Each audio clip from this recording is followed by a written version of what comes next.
بسم الله والصلاة والسلام على رسول الله. اللهم صل وسلم وبارك على سيدنا محمد وعلى آله وصحبه وسلم. يوم جديد وروتين جديد وطاقة إيجابية جديدة يا حبايبي. حبايبي متابعيني دايما مشرفين ومنورين في قناتي، يا رب ما تحرم من دعمكم ليا أبدا يا رب، وقفتكم جنبي يا رب. تعال نشوف النهارده الفيديو الجميل ده. عاملين فطير، بس هو بصراحة التليفون ظلمه بجد، بصراحة لونه جميل جدا ما شاء الله والله العظيم. يلا، هو اللون كان أحلى من كده بس مش عارفة التليفون ظلمه بصراحة.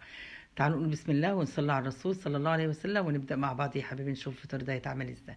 مبدئيا كده انا عامله كيلو دقيق ما شاء الله. اي دقيق عندك متعدد الاستخدامات، اي دقيق ينفع ما شاء الله. بعد كده معايا حاولوا تدفوا الميه عشان احنا في البرد لازم الميه تبقى دافيه كده ماشي. لو في الصيف اعملي بميه من الحنفيه عادي مش مشكله. انا جبت اول كوبايه اهوت وقلبت فيها معلقتين 3 سكر ومعلقه شاي، يعني اقل من معلقه كده مسحه ملح كفايه قوي عشان نعادل السكريات مع يعني السكر مع الملح يا حبيبي. وبعد كده نزلت باول كوبايه اهوت وبتوه الدقيق في قلب الملح في قلب الميه زي ما انتم عارفين. هو خد مني من 3 ونص، يعني حوالي 3 كوبايات ونص ميه كيلو الدقيق ماشي. حسب الدقيق بتاعك برضو، ممكن ياخد منك 4 ممكن ياخد 3، مش كل الدقيق كله مش زي بعض. ده دقيق مش يعني ممكن يكون الدقيق بتاعك ياخد 3 كوبايات أو كوبايتين ونص، مش مشكلة عندي يعني حسب امتصاص الدقيق للسوائل يا حبايبي. طيب وبعد كده هنبتدي قلبناه مع بعضه كده ما شاء الله وعجناه كده، وبقى ايدك وجعتك ومش قادره تعجني غطيه شويه وسيبيه، غطيه بكيس بلاستيك او بغطا او باي حاجه، وارجعي يعني ريحي 5 دقايق او 10 دقايق يعني، اقل كمان والله، دقيقتين 3 كده، واعجني فيه تاني. حطيه برضو على سطح العمل برضو وعجني زي ما انت شايفه كده ما شاء الله. العجينه تبقى معاكي ناعمه وجميله كده وتدي مطه حلوه، عشان يا حبيبي من لازم الفطير ده عشان ما يتقطعش منك وانت بتعمله ويبقى طالع ما شاء الله جميل كده. لازم اهم حاجه العجن بتاعه، هو الفطير ما هو الا عجن. هتعجنه كويس هيديك نتيجه باذن الله كويسه ما شاء الله. ما شاء الله يا حبيبي. قعدت عجنته شويه وريحت ايده برضو عشان خاطر ان يعني بيوجع الايد بصراحه. بعد كده بعد ما عجنته ما شاء الله يعني حطيته في البوله اهوت وغطيته بكيس بلاستيك ومش هنزل يعني ولا في خميره ولا حاجه، بس احنا هنسيبه يعني يرتاح من الخبط اللي احنا قعدنا نخبطه فيه ده. هنسيبه يرتاح شويه 10 دقايق، وبعد كده هتقطعيه حبه برضو تقطعيه على طول وتسيبيه يرتاح مره واحده عادي برضو مش مشكله. يعني ممكن ما تريحوش وتقطعيه على طول. انا برضو قطع يعني سيبته يرتاح 10 دقايق وبرضو قطعته 5 دقايق برضو تانية ماشي. لو وصلتوا معايا المقطع ده يا حبايبي حطوا له كومنت حلو كده ولايك جميل يشجع الفيديو ده، وفعلوا زر الجرس عشان كل اشعاراتنا توصل لكم باذن الله. وبعد كده يا حبايبي قطعناه اهوت يطلع معاك اللي يعني الكميه اللي انت اللي متقطعاه كده ما شاء الله. بعد كده هتغطيه بكيس بلاستيك عشان خاطر ما ينشفش هو من القشره فوق الوش كده. وبعد كده هتبتدي بقى تفردي على الرخامه بقى على اي حاجه عندك ما شاء الله، على مفرش عجين على اي حاجه.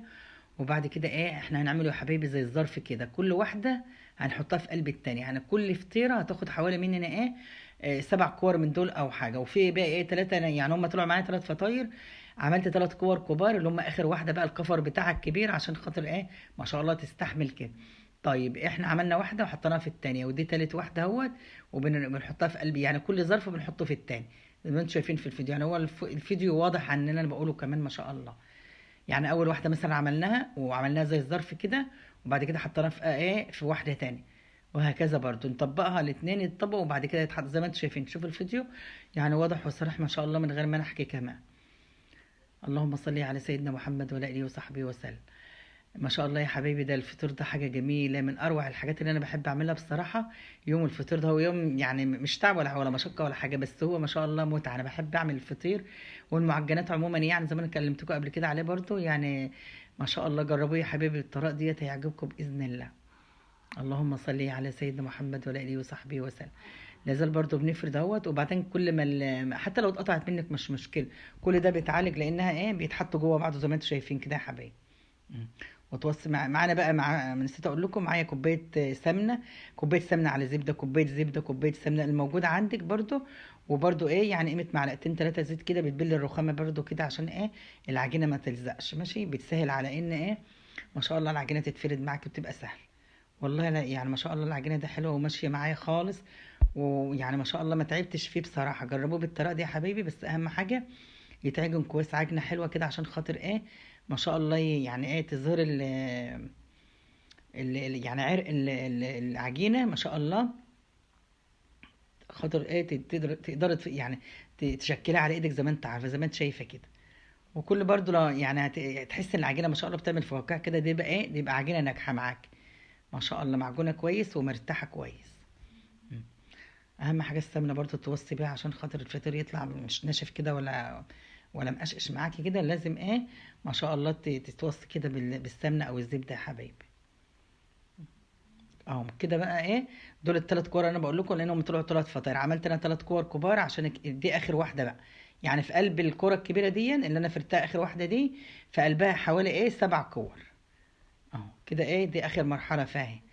اخر واحده كبيره كنت انا ايه ما شاء الله بقطع ثلاثه مختلفين كبار شويه عن الكور الصغيره، عشان خاطر تجمع ايه الكميه اللي احنا عاملينها دي ما شاء الله. ودخلناها الفرن يا حبيبي، الفرن يعني الفطير ده عايز فرن يكون ناره حاميه جدا ما شاء الله، عايز من فوق ومن تحت، تولعي من تحت عالي وتهدي الايه الشعله من فوق عشان ايه ما يحمرش ما ياخدش لون. ولسه ما يعني ما شاء الله ما استواش، هو قب معاكي كده ما شاء الله، كان منفوخ كله ما شاء الله في قلب الفرن زي ما انتم شايفين. لو عجبكم يا حبايبي الفيديو ده الجميل ده، حطوا لنا لايك الجميل كده اللي يشجع الفيديو ده، وفعلوا زر الجرس عشان كل الاشعارات توصل لكم باذن الله مني. واللي ما اشتركش في القناه بتاعتنا يا حبايبي اشترك، دايما اشتراككم بيسعدني وبيفرحني ما شاء الله. انا بقول لكم والله العظيم التليفون ظلمه بصراحه، ولونه جميل جدا ما شاء الله. حتى قاعده الفطيره ما شاء الله لونها احمر وجميل ومقرمشه كده وجميله، والفطير ده يدوب والله، مش مستحمل وانا بشده والله ما شاء الله، جميل جدا ومورق. وحتى كل رقه كده يعني رقية زي ما انتم شايفين ما شاء الله، طالع روعه، يتعدى بالواحده ما شاء الله. طالما يعني الفطيره وانت بتبططيها كده تظهر على الرخامه، تعرفي ان الفطيره يطلع ناجح باذن الله. يا رب فيديوهات تنول اعجابكم يا حبايبي، وتبقى عند حسن ظنكم. يا رب ما تحرم من دعمكم ليا ابدا. مع السلامه.